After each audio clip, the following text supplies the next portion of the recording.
So you said it was important to get the 3 points before the international break. You managed to do that, but are you satisfied with the way you win these 3 points?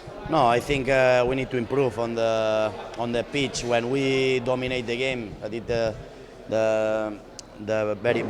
very important for us is to dominate the game, but at the end to create chances. Today we didn't create a lot of chances, and we need to improve of that. But at the end, it's very important win because they really defend very well, a really intense game. So it's difficult always to come here to Sadar and win the game and got the 3 points. And we got very important win today. But we need to improve, of course.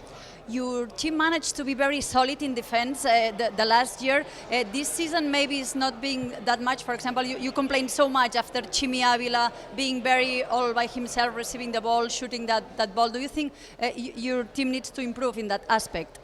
Well, I think we concede 2-3 chances. It's not too much. The problem, in my opinion, is when we dominate the game, we need to create more chances.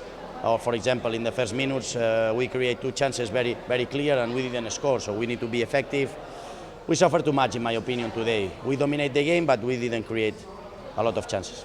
Just one training, but it was enough to convince you for the 2 Joaos to be able to make his debut. What do they bring to your team? Well, I think they will be very important. Also Íñigo, so three debuts today. It's very important for us, these 3 players. So, well, different solutions, different ways to play with Cancelo, with Felix, with Íñigo. I think everybody will be important because we have a lot of games. Thank you very much for watching ESPN FC on YouTube. For more highlights, analysis, and exclusive content, be sure to subscribe.